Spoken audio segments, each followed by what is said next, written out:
5354 ઉપદેશામૃતમાં કે જ્ઞાની ઉદયને વેદે છે ત્યાં કર્મ ખપાવે છે અને અજ્ઞાની કર્મ વધારે છે. જે જ્ઞાની પુરુષ છે, ઉદય તો બેને આવે, જ્ઞાની ને અજ્ઞાની, સુખ દુઃખ રહિતન કોઈ, પણ જ્ઞાની વેદે ધૈર્યથી, અજ્ઞાની વેદે રોય માટે અજ્ઞાની રોતા રડતા ભોગવે માટે નવા બાંધે, અને જ્ઞાની સમતાએ ભોગવે એટલે એ કર્મ નિર્જરી જાય છે. એટલે અહીંયા કે છે પ્રભુશ્રી કે જ્ઞાની ઉદયને વેદે છે ત્યાં કર્મ ખપાવે છે અને અજ્ઞાની કર્મ વધારે છે. વેદે બે, પણ એક આ દુઃખ મને કેમ આવ્યું, ક્યારે જશે, અરે કોઈ ઉપાય કરો, ઘરમાં એટલા બધા છો કોઈ જોતા જ નથી, બીજાની ઊંચા નીચા કરી દે, આ ધ્યાનથી નવા બાંધે, અને જ્ઞાની સંભાવે એનો કાળ આવે પૂરું થઈ જશે, અને જેટલા નિમિત્ત મળવા હશે તો મળશે. નિમિત્તનો ઉપયોગ કરે પણ એ પોતે તો સંભાવને જ વેદે, એટલે એને દુઃખ હોય તે પણ ન લાગે, ઓછું લાગે, નહીવત હોય લાગે. એટલે આપણને પણ નાની હોય જ કે છે કે દુઃખ તો આવશે જ, પણ સંભાવે ભોગવી લો તો એ નિર્જરી જશે. એનો અભ્યાસ કરો. નાનીને થયેલો છે, આપણે પણ એ અભ્યાસ તો કરીએ જ છૂટકો, એ વગર આપણે પણ કર્મોથી છૂટી શકીએ નહીં. કૃપાલ કે જ્ઞાનીને પણ અવિષમ ભાવ વિના અબંધપણા માટે બીજો કોઈ અધિકાર નથી કે ભાઈ હવે જ્ઞાન થઈ ગયું એટલે ગમે તેમ વર્તીએ ચાલે, નહીં ચાલે. અમે પણ જો વિષમ ભાવ કરીએ ઉદયમાં તો અમને પણ કર્મબંધ થાય જ. તો જ્ઞાનીને થાય તો આપણને કેમ ન થાય? થાય જ. માટે આપણે પણ સંભાવનો અભ્યાસ કરીશું તો જ આ બળવાન નિર્જરા થઈ અને સત્તામાં પડેલા કર્મો પણ નાશ થઈ જશે. નવીન બંધાય નહીં, એટલે એક સમયે બધા સત્તાવાળા કર્મો પણ પૂરા થઈ જશે. સુરત તારીખ 18/6/1934 પ્રભુશ્રી કહે મનુષ્ય ભાવ બહુ દુર્લભ છે. વારંવાર આ વાતો કેમ આવે આત્માની કે મનુષ્ય ભાવની? કેમ કે આ માનવ દેહમાં જ આત્માનું પરમ હિત સાધી શકાય છે. એટલે આપણને ભાન આવે, જેનું મહાત્મ્ય લાગે કે ઓ ખરેખર દુર્લભ છે. આવો મનુષ્ય ભાવ બહુ દુર્લભ છે. સત અને શીલે મુખ્ય છે. બાધા લીધી હોય છતાં મનથી સાચવવાનું છે. મનને મારી નાખું, ધક્કો મારી મારી નાખું. પ્રભુ કે આ મનુષ્ય ભાવ અત્યંત દુર્લભ છે અને તમને પ્રાપ્ત થયો છે. તમારા મહાપુણ્યના ઉદય બધી જ જોગવાઈ મળી આવી. બહુ પુણ્ય જોઈએ. તીવ્ર એક પત્રમાં એના નંબર કેટલા પત્રમાં લખ્યું કે મનુષ્યપણા માટે એટલું પુણ્ય જોઈએ, સત્પુરુષ માટે પુણ્ય વિશેષ પુણ્ય જોઈએ 777. એમાં એમ કહ્યું કે આ માનવ દેહ મળે તો એમાં કેટલું પુણ્ય જોઈએ, અને એથી પણ વધારે પુણ્ય સત્પુરુષ આદિના જોગમાં હોય તો જ મળે. પત્રાંક 777માં કૃપાલદે કહે છે ઈડર વૈશાખવદ 12 શુક્ર 1953 તથારૂપ યથાર્થ આપ્ત મોક્ષ માર્ગ માટે જેના વિશ્વાસે પ્રવર્તી શકાય એવા પુરુષનો જીવને સમાગમ થવામાં કોઈ એક પુણ્ય હેતુ જોઈએ છે. આ તો મનુષ્ય ભાવ કરતા આગળની વાત થઈ. જ્ઞાની પુરુષ મળવા આમાં તો કોઈ પુણ્ય હેતુ જોઈએ. પુણ્ય વગર ઘણું પુણ્ય વધ્યું હોય તો જ આવા પુરુષો મળી શકે. અને તેનું ઓળખાણ થવામાં તો મહદ પુણ્ય જોઈએ.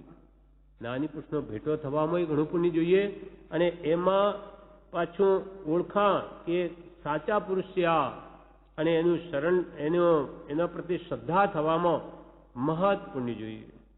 અને તેની આજ્ઞા ભક્તિએ પ્રવર્તવામાં મહદ પુણ્ય જોઈએ છે. બે વખત મહત એટલે મહાન ઘણું પુણ્ય જોઈએ. ત્યારે એ જ્ઞાની મળ્યા પછી એની શ્રદ્ધા થાય, અને પછી મહદ પુણ્યમાં એની આજ્ઞા ભક્તિએ પ્રવર્તવામાં મહદ પુણ્ય જોઈએ છે. એવા જ્ઞાનીના વચન છે તે સાચા છે એમ પ્રત્યક્ષ અનુભવાય એવું છે. પ્રત્યક્ષ અનુભવમાં આવ્યું છે કૃપાલ કે આ વાત સાવ સાચી છે. એટલે જ્ઞાની પુરુષની આજ્ઞા પ્રમાણે વર્તવામાં તો મહદ પુણ્ય જોઈએ છે. તો આપણને ઘણું બધું મહદ પુણ્ય મળી ગયું, જ્ઞાની મળી ગયા, કિંચિત શ્રદ્ધા પણ થઈ, ત્યારે અહીંયા આવ્યા છીએ. હવે એ પ્રમાણે જો એની આજ્ઞાએ વર્તી જઈએ તો આપણો આ મનુષ્ય સફળ થઈ જાય. અનંતકાળનું સાટું વળી જાય, અનંત ભાવનું. મનુષ્ય ભાવ બહુ દુર્લભ છે. સત અને શીલ બે મુખ્ય છે. મનુષ્ય ભાવમાં કરવાયું કે શું? સત અને શીલ. કે આશ્રમનો પાયો સત અને શીલ છે. સત એટલે આત્મા અને શીલ એટલે મુખ્યત્વે બ્રહ્મચર્ય. એટલે અહીંયા રહીને બ્રહ્મચર્ય પાળવું અને ખરું બ્રહ્મચર્ય આત્મામાં રમણતા, એ સત આત્મા સતને પામવું, એના માટે બ્રહ્મચર્ય યોગ્યતા છે.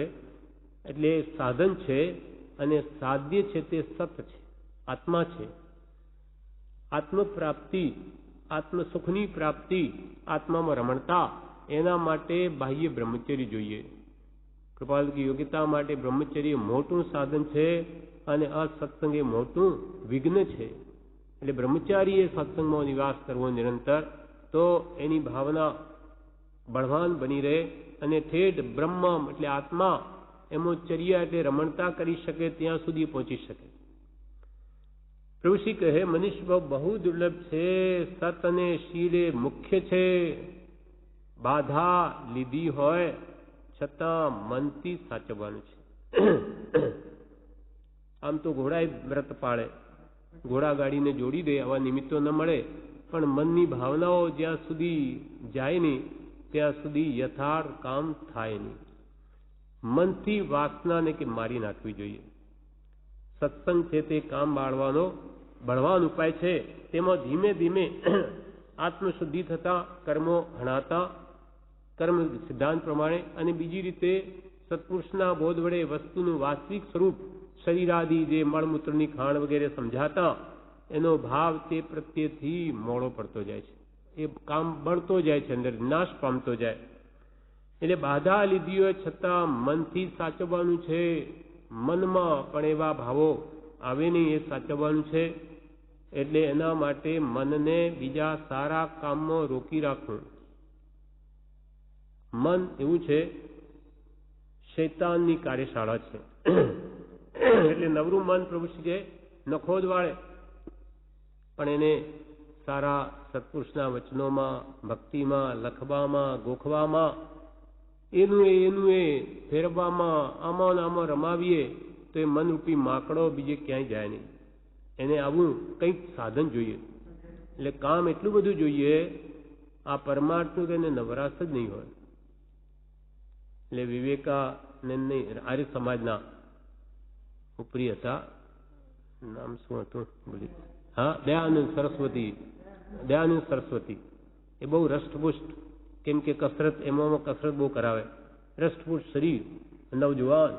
એટલે બધાએ જોયું કે આવું શરીરને એમને કે કોઈ દિવસ વાસના પીડે નહીં. એટલે કે મહારાજ આપકો એક કામ નહીં સતાતા હૈ? ત્યારે એમને શું જવાબ આપ્યો? કામ? कौन सा काम? मैं तो कामी हूं, मैं तो काम में ही हूं. એટલે મને તો કે નવરાશ જ નથી. શું કામ વળી શું? મને તો આવા વિચારો કરવા માટે નવરાશ નથી. તો પ્રવૃત્તિ ક્યાંથી હોય? એટલે મન, એમ કહેવાનો આશય કે મનને આવા ઉત્તમ કાર્યોમાં એટલું બધું જોડી રાખવું કે નવરાશ જ નથી. આવા વિચારો માટે અવકાશ જ ન હોય તો પછી બધું સહજ થઈ જાય. અને એક ભાવમાં આ રીતે અંતરથી એને કાઢી નાખી વાસના, તો ક્યાંય પજવે નહીં. એ તો આગળ દેવલોકમાં નડશે. પછી ત્યાં ગમે તેવી દબાવીને સુષુપ્ત અવસ્થામાં મૂકી હશે, ત્યાં દેવલોકમાં ભડકી ઉઠશે બધી. ત્યાં તો બધું છૂટ છે અને બધી જ સર્વથી પાંચના વિષય ભોગોની સામગ્રીઓ અત્યંત પ્રબળ છે. એટલે આ ભાવમાં 5-25 વર્ષ આપણે જેટલું રહેવાનું મળે, આ જ અંતરથી કાઢી નાખો. એટલે એને જેમ જેમ બાળી નાખીશું તો બીજ ન હોય તો શું ઉગે? ફણગા ફૂટે. એટલે આ વિશેષ કરીને આપણું મન સત્પુરુષના વચનમાં, ભક્તિમાં, સ્વાધ્યાયમાં, સ્મરણમાં, ગોખવામાં, લખવામાં રોકી રાખી અને એનું મૂળિયું કાપી નાખવું છે. એવો જો નિશ્ચય કરીએ તો કંઈક એની કૃપાએ આપણે સિદ્ધિ મળે, તો આગળ પણ આપણે લાઈન ક્લિયર રહે, કોઈ બાદ ના આવે. એટલે પ્રભુશ્રી કહે મનુષ્ય ભાવ દુર્લભ છે. સત અને શીલ એ મુખ્ય છે. બાધા લીધી હોય છતાં મનથી સાચવવાનું છે. મનને મારી નાખવું, ધક્કો મારી નાખવું, એવી ઈચ્છાઓ ભવે આવા નિમિત્તો સેવા જ નહીં. અને મનમાં ઉઠે કે એને પહેલા મારી નાખું, મનને મારી નાખું, ધક્કો મારી નાખું. એટલે કે મન તો એવી ઈચ્છા કરે છતાં પણ ધક્કો મારી પુરુષાર્થ બળે પણ એવી વાસનાને મારી જ નાખવું. અર્થાત મન કહે તેમ ન કરવું. ધક્કો મારી નાખું કલ્પના છે, કે માત્ર કલ્પના છે. ઉપજે મોહ વિકલ્પથી સમસ્ત આ સંસાર, અંતર્મુખ અવલોકતા વિલય થતા નહીં વાર. આ બધી કલ્પના કરી દીધી કે આ ઇન્દ્રિયોના વિષયોમાં સુખ છે, ભોગોમાં સુખ છે, માની બેઠો. બાકી વિચાર કરે તો સુખ ક્યાં? માત્ર ઉપાધિ કે માનસિક ચિંતા કે તૃષ્ણા કે ઈચ્છાઓની બળતરા છે. બાકી કંઈ હાથમાં આવતું નથી. કેમ કે એની પૂર્વ ભૂમિકા કે ભોગવતી વખતની ભૂમિકા કે પછીની ત્રણેય દુઃખરૂપ જ છે. પહેલા તૃષ્ણા ખાવાની, માનો લઈએ તો કેમ ખાવું થાય, ભૂખને લઈને ખાય ત્યારે એને બધું ખાઈ જવું એવી તૃષ્ણા રહે. અને ખાધા પછી પાછી ઈચ્છા તો બની રહે કે વસ્તુ સારી છે, ફરી ખાઈએ તો ક્યારે મળશે, એમ તૃપ્તિ થતી જ નથી. એટલે જ્ઞાનીઓ કે એ દુઃખનું જ મૂળ છે. સપરમ બાધા સંયુક્તમ વિચ્છન્નમ બંધ કારણમ વિષમમ જમ ઇન્દ્રિયમ લબ્ધમ તમ સૌખ્યમ દુઃખમેવ તદા. ઇન્દ્રિયોથી પ્રાપ્ત થતું તે સુખ એ પણ દુઃખ જ છે. કેમ કે પરાધીન છે, ક્ષણિક છે, વિષમ ભાવ કરાવનાર છે અને પરભવમય દુઃખ જ આપનાર છે. કેમ કે ઈચ્છાઓ જાય નહીં એટલે પરભવમય પીડે. જ્યાં જઈએ ત્યાં ઈચ્છાઓ તો અંદર પડેલી જ હોય. એટલે મહાપુરુષો કે એ દુઃખનું જ મૂળ છે, બધી કલ્પના છે. પ્રભુ શ્રી કે ધક્કો મારી મનને મારી નાખું કલ્પના છે. મોહ વિકલ્પથી ઉત્પન્ન થયેલી આ બધી રીત છે, રમત છે, કલ્પના છે. હાડકાં, માંસ, લોહી, પરુ આદિ ચામડામાં રાચવા જેવું શું છે? કે હાડકાં, માંસ, લોહી, પરુ આદિ ચામડામાં રાચવા જેવું શું છે? આ બધું દેખાય છે તે કઈ આત્મા છે? આપણને આ બધું શરીર દેખાય, હાડકાં, ચામડા, મળમૂત્ર, પરુથી બનેલું, તો પ્રભુ શ્રી કે આ કઈ આત્મા છે? આ જીવ વિચારે તો એને માન્ય કરવું જ પડે. ભલે મોહ બળવાન હોય, ભેદ ઉદય તેને લઈને એકદમ વાત ન બેસે, પણ માનવું તો પડે જ. શરીર તો હાડકા ચામડાનું છે જ.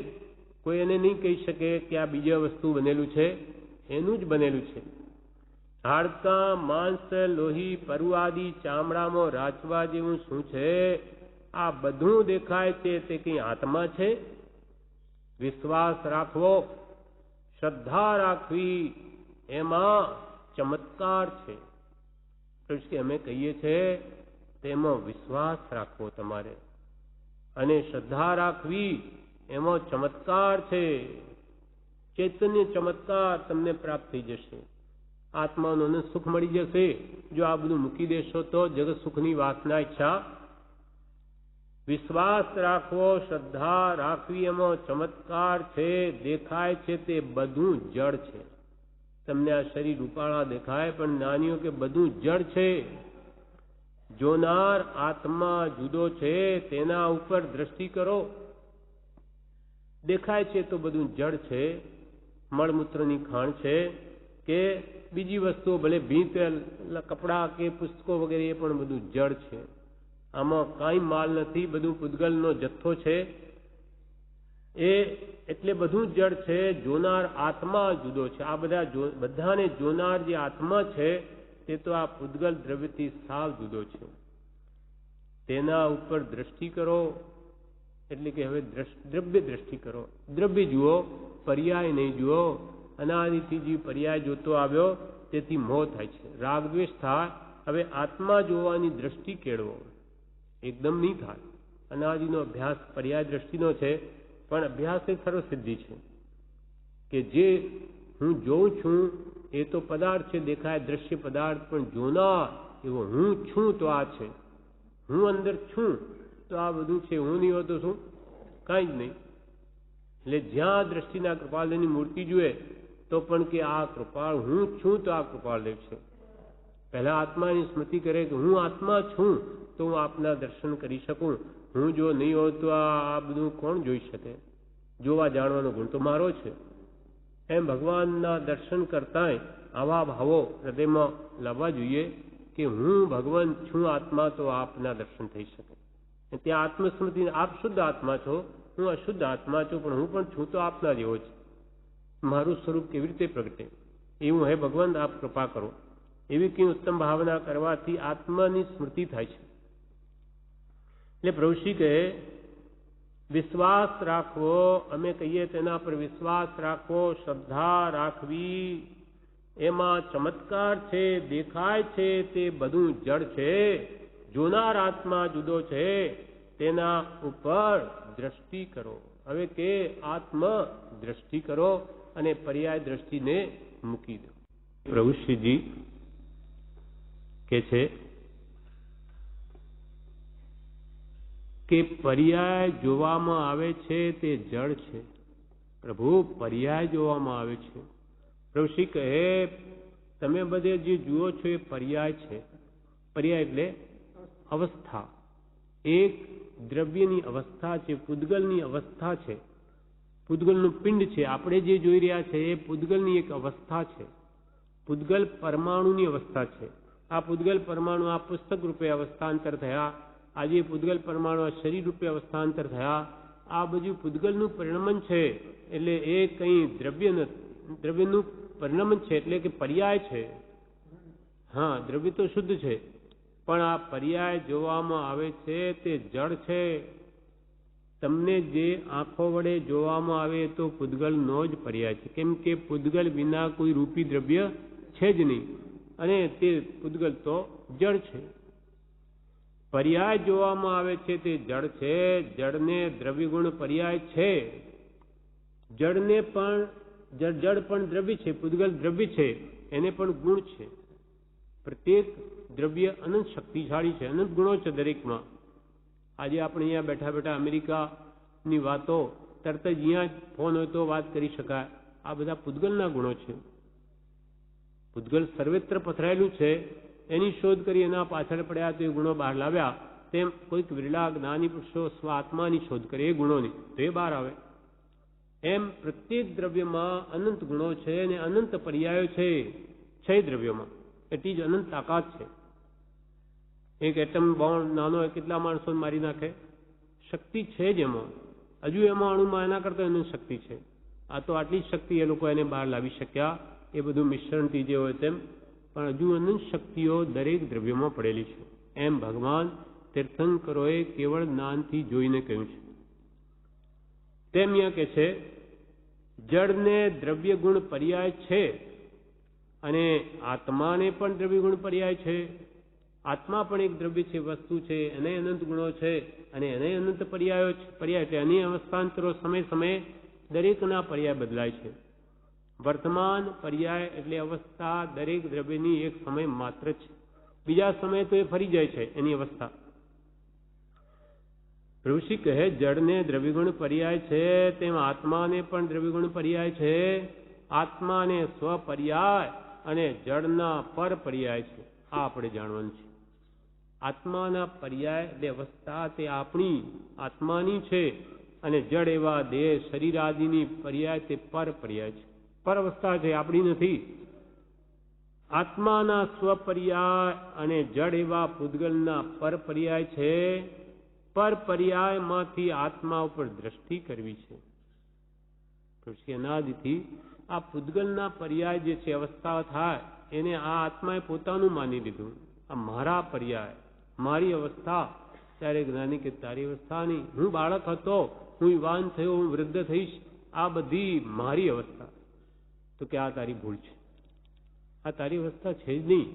આ પર એ બાપ પૂદગલની અવસ્થા છે. પૂદગલને પૂદગલ માન, સ્વને સ્વમાન. તું તો હંમેશા એક સરખો જ રહે છે. બાલ્ય અવસ્થા હોય, યુવાન વય કે વૃદ્ધાવસ્થા, એમાં તારામાં કંઈ મૂળ સ્વરૂપમાં કંઈ ફેર પડતો નથી. આ અવસ્થા ફેર થાય સમય સમયે, પણ તું તો તેનો તું જ છો. બાલાદિ વય ત્રણનું જ્ઞાન એકને થાય. બાલાદિ, બાલ આદિ એટલે બાલ અવસ્થા, યુવાવસ્થા કે વૃદ્ધાવસ્થા આદિનું જ્ઞાન તો એકને જ થાય. આપણને અનુભવ છે કે આપણી બાલ્યાવસ્થા કેવી હતી, શું કરતા હતા, જીવ તો એનો જ હતો, આપણો આત્મા. પણ આપણે જ બોલીએ છીએ આપણો આત્મા, પણ આત્માનું ભાન નથી. કે કેટલી બધી અજ્ઞાનતા છે, કેટલું બધો દર્શનનો ગાઢ છે મિથ્યાત્વ, કે બોલતા છતાંય આત્માને એનું ભાન થતું નથી. એટલે કે આત્માને અચર જે અમાપ, આત્માની શંકા કરે. કોણ શંકા કરે? શું શરીર કરે? દેહ કરે? શરીર તો જાણતું જ નથી. આત્માની શંકા કરે આત્મા પોતે, આપ પોતે શંકા કરે હું કોણ છું. ત્યારે જ્ઞાનીઓ કે એનું અજ્ઞાનનું ગાઢપણું તો જુઓ. આત્માની શંકા કરે આત્મા પોતે, આપ શંકાનો કરનાર તે શંકાનો કરનાર તે તું છો. પણ અચરજ એ અમાપ આશ્ચર્ય છે કે જે શંકાનો કરનાર છે એ જ પોતે છે, છતાં ભાન આવતું નથી. કેમ એમ? તો કે અનાદિનું ગાઢ આવરણ છે. એટલે હજારો વાર આ વાતને સાંભળવામાં આવશે, વિચારવામાં આવશે, ત્યારે આ જ્ઞાન ખસશે. અને દર્શનમાં ખસી ગયો તો આત્માનું જ્ઞાન થશે, ભાન થશે, અનુભવ થશે, એ પછી બધી લાઈન ક્લિયર છે. પણ ત્યાં સુધી મુશ્કેલ છે. આ દર્શનમાં મિથ્યાત્વ આજ્ઞા આપે ત્યાં સુધી કંઈ બને નહીં.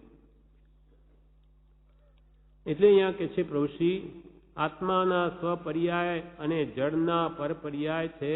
પરપર્યાયમાંથી આત્મા ઉપર દ્રષ્ટિ કરો, ત્યાં દ્રષ્ટિ કરવી છે. વારંવાર એને સંભાળો, વારંવાર હવે આત્માને સંભાળો. જગતમાં દેખાય છે તેને જળ જોવું, આપણને જે કંઈ પણ દેખાય તેને કહે છે જળ જોવું. પ્રભુશ્રી તો આવી રીતે જોતા. પ્રભુશ્રી કે પ્રભુ આ બધા મળદા છે, જીવતા મળદા. એટલે કે જીવ અંદર છે પણ આ શરીર તો મળદું જ છે. એમને શરીર જુદું ભાસે છે, પોતાને ત્યાં ભેદ પડી ગયો એટલે આત્માને જે જુદો ભાસે તેમાં આમને આત્મા જુદા છે. આ તો મળદા, હાલતા ચાલતા મળદા, તે પણ શરીર આત્માને લઈને, આત્માને શું હાલે. એટલે જગતમાં જે કંઈ દેખાય તેને જળ જોવું, પૂતગલ જોવું, તેના પર્યાય જાણવા. આ બધી જળની અવસ્થા જાણવી, પૂતગલની. પૂતગલને પૂતગલ જોવાથી આત્મા ઉપર દ્રષ્ટિ થશે. એટલે આ જોનાર હું છું, હું જેને જોઉં છું એ તો બધું પૂતગલ. અને પૂતગલને પૂતગલ નથી જોઈ શકતો, પણ જોનાર સ્વપર પ્રકાશ ગુણ તો મારો. એટલે હું આ જેને જોઉં છું તે બધું જ પૂતગલ, ને જોનાર એવો આત્મા તે હું. મારા વગર કોઈ કોઈને જોઈ નહીં શકે ચેતન સિવાય. એમ પર પર્યાયમાંથી આત્મા પર દ્રષ્ટિ કરવી, તેને સંભાળો. અને પૂતગલને પૂતગલ જોવાથી આત્મા પર દ્રષ્ટિ થશે. પૂતગલ એ આત્મા નથી, પૂતગલ એ પોતાનું નથી. પૂતગલ એ એક જડ દ્રવ્ય છે, હા, તે કે છે આત્મા નથી. અને પૂતગલ એ પોતાનું નથી. શરીર આદિ બધું પૂતગલ દ્રવ્યથી બનેલું, એ પોતાનું છે નહીં. એમ કે છે વિચારો અને એ ભાવને દ્રઢ કરો. એ જેમ છે તેમ દ્રઢ કરવાનું છે, વિપરીતતાને કાઢી નાખવી છે. પૂતગલ એ આત્મા નથી, પૂતગલ એ પોતાનું નથી. આત્માનું જ રટણ અહોનિશ નિરંતર રાખવું. પ્રભુ શ્રી કે આત્માનું જ રટણ નિશ દિન, અહોનિશ રાત દિવસ નિરંતર રાખવું. અંતર નહીં, એટલે કે અખંડ રીતે આત્માનું જ સ્મરણ રાખવું. હું સહજ આત્મ સ્વરૂપ જ છું. આ બધું જે દેખાય તે તો જડ છે, પૂતગલ છે. એ ભાવને કે છે વારંવાર વિચારો અને એનું જ રટણ રાખો. આત્માનું જ રટણ અહો નિશ, અહો નિશ એટલે રાત દિવસ, અહો નિશ નિરંતર રાખવું. ત્યાર પછી અમુક શાસ્ત્રની એક ગાથા પ્રભુશ્રી બોલે છે, પરિણતિ સબ જીવન કી તીન ભાંતિ બરણી, એક પુણ્ય એક પાપ એક રાગ હરણી. પરિણતિ એટલે ભાવ, આપણા ભાવ છે જે બધા જીવોના. પરિણતિ સબ જીવન કી, બધા જીવોના પરિણામ એટલે ભાવ. તીન ભાંતિ બરણી, પરિણતિ ભાવના 3 પ્રકાર છે. તીન ભાંત બરણી એટલે વર્ણન કર્યું છે. એક પુણ્ય એટલે શુભ ભાવ, એક પાપ એટલે અશુભ ભાવ, અને એક રાગ હરણી શુદ્ધ ભાવ. હા, એટલે શુભ અશુભ ને શુદ્ધ ભાવ, આ 3 પ્રકારે ભાવ છે. પરિણતિ સબ જીવન કી તીન ભાંતિ બરણી, એક પુણ્ય એક પાપ એક રાગ હરણી. શુદ્ધ ભાવમાં રાગ નથી, શુદ્ધ છે, વિતરાગ ભાવ છે. હા, શુદ્ધ ભાવમાં રાગ નથી, વિતરાગ ભાવ છે. એટલે કે એક રાગ હરણી. પ્રભુ કે શુભ પરિણતિ, અશુભ પરિણતિ ને શુદ્ધ પરિણતિ વિતરાગ પરિણતિમાં આવવું જોઈએ. અંતે તો ત્યાં જવું પડશે. પહેલા તો કે અશુભમાંથી શુભમાં આવો, પછી શુદ્ધમાં આવાશે. એટલે બિના નયનમાં કહ્યું કે શુભ ભાવ વડે, શુભ શીતળધામ, શુભ ભાવ વડે મન શુદ્ધ કરો. પહેલા અશુભમાંથી શુભમાં આવો ને પછી શુદ્ધમાં જાઓ. શુદ્ધ ભાવ એમને એમ પ્રાપ્ત નહીં થાય. અશુભમાંથી શુભમાં નહીં જવાય, શુદ્ધમાં નહીં જવાય, વચ્ચે શુભમાં તો આવવું જ પડશે. એટલે પહેલા કે છે શુભ પરિણતિ, અશુભમાંથી શુભ પરિણતિ અને પછી શુદ્ધ પરિણતિ વિતરાગ પરિણતિમાં આવવું જોઈએ. ખરેખર મોક્ષ તો છે શુદ્ધ પરિણતિ વડે જ. રાગનો સંપૂર્ણ નાશ, રાગ હરણી એવી શુદ્ધ પરિણતિ પ્રાપ્ત થાય ત્યારે જ મોક્ષ થાય. એટલે આત્મસિદ્ધિમાં કહ્યું તે શુભાશુભ છેદતા ઉપજે મોક્ષ સ્વભાવ. જે મોક્ષ એટલે મુક્ત સ્વભાવ આત્માનો છે જ, સર્વ કર્મોથી મુક્ત એવો. પણ એ જ્યાં સુધી શુભાશુભ બેનો છેદ નહીં થાય ત્યાં સુધી નહીં પ્રગટે. પણ પહેલા અશુભમાંથી શુભમાં આવવું, પછી શુદ્ધમાં જવાશે. એટલે પ્રભુ શ્રી કે વિતરાગ પરિણતિ એટલે શુદ્ધ પરિણતિમાં આવવું જોઈએ. તારીખ 30/6/1934. એક વખત વાંચી પછી યાદ રહેલું વિસ્તારથી કહી જવું એવો અભ્યાસ પાડવો એ સ્વાધ્યાય છે, એ તપ છે. એથી વાક્ય લબ્ધિ વધે છે. પ્રભુશ્રી કહે એક વખત વાંચી પછી યાદ રાખવું અને એ યાદ રહેલું વિસ્તારથી કહી જવું. એક વખત વાંચી પછી યાદ રહેલું વિસ્તારથી કહી જવું. કોઈ મુમુક્ષુને જે વાંચેલું યાદ રાખીને વિસ્તારથી એ કહી જવું એવો અભ્યાસ પાડવો. અને એ સ્વાધ્યાય છે, એ તપ છે. એથી વાક્ય લબ્ધિ વધે છે. કેમ કે એકવાર વાંચીને બીજાને કહેવું હોય એટલે એ વાતને આપણા મનમાં, મગજમાં દ્રઢ કરવી પડે, વિચારવી પડે, ચિંતન કરવું પડે. નહીં તો વાંચીએ, આ બાજુ વાંચીને ભૂલતા જઈએ, મગજમાં લઈએ નહીં. કેમ કે કોઈને થોડું કહેવું છે કંઈ પણ વાત. તો કે આવી રીતે જો અભ્યાસ પાડશો તો એ સ્વાધ્યાય છે, વિશેષ એમાં મનન ચિંતન થશે અને એ તપ છે. સ્વાધ્યાય એ મોટું તપ છે. એમાં ઉપયોગ આપણો સહેજે સ્થિર થાય છે, સ્થિર થાય છે. અને સ્થિર ઉપયોગ એ જ બળવાન નિર્જરાનું કારણ છે. એક વખત વાંચી પછી યાદ રહેલું વિસ્તારથી કહી જવું એવો અભ્યાસ પાડવો એ સ્વાધ્યાય છે, તપ છે. એથી વાક્ય લબ્ધિ વધે છે. વાક્ય લબ્ધિ વધે એટલે કે એ અંદર ગ્રહણ થાય છે. આ પહેલા તો વિચારવાથી એની છાપ પડે છે આત્મામાં, ને એને વારંવાર એ વાતને વિચારવાથી જીવનમાં ઉતરે છે. એથી વાક્ય લબ્ધિ વધે છે. વાક્યો બોલવાની લબ્ધિ પ્રાપ્ત થાય છે. સમ્યક દ્રષ્ટિ વ્રત કરે છે તે જ વ્રત મિથ્યા દ્રષ્ટિ કરે છે. પહેલાને નિર્જરા થાય છે, બીજાને બંધ થાય છે. સમ્યક દ્રષ્ટિ પણ વ્રત કરે અને મિથ્યા દ્રષ્ટિ પણ વ્રત કરે તો સમ્યક દ્રષ્ટિના વ્રત તો નિર્જરા કરાવે અને મિથ્યા દ્રષ્ટિના વ્રત બંધ કરાવે. એમ કેમ?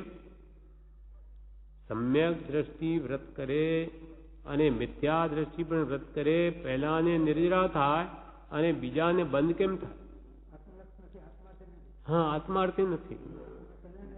હા, અને એની તો બધી જ ક્રિયા આત્માર્થે છે. ખરી રીતે આપણે ઊંડે ઊંડે પણ લૌકિક સુખની જ ઈચ્છા હોય. ધર્મ કરીશું તો અહીંયા બધું આપણું ઠીક ચાલશે, ધંધા સારા ચાલશે, કુટુંબમાં બધું સારું રહેશે અને માન મોટાઈ વગેરે અને આગલા ભૂમિ દેવલોક આદિ ઇન્દ્રિય સુખની જ ઊંડે ઊંડે કામના છે. કેમ કે એને સાચું આત્માનું સુખ તો જોયું જ નથી. એટલે સમ્યક દ્રષ્ટિને હોતી જ નથી. અંદરમાં ઇન્દ્રિયોમાં તો સુખ છે જ નહીં એવું એને સ્પષ્ટ હોય છે. એટલે એને તો સહેજે આત્માર્થનો જ લક્ષ્ય હોય છે. એટલે આસક્તિ બધા ઉપર તૂટી જાય છે. એટલે એ ગમે તે ક્રિયા કરે તો એની છૂટવા માટે જ હોય છે. સમ્યક દ્રષ્ટિ વ્રત કરે અને મિથ્યાદૃષ્ટિ કરે તેમાં પહેલાને નિર્જરા અને બીજાને બંધ થાય છે. એનું કારણ શું? સમ્યક દ્રષ્ટિ એવું શું કરે છે સમ્યક દ્રષ્ટિએ હું શું કરે છે? પ્રભુશ્રીજી કે હવે જવાબ આપે છે, સમ્યક દ્રષ્ટિ અવળાનું સવણું કરી દે છે. સમ્યક દ્રષ્ટિ અવળાનું સવણું કરી દે છે. ગમે એટલી અવળી વાત હોય એને સવણું જ લે.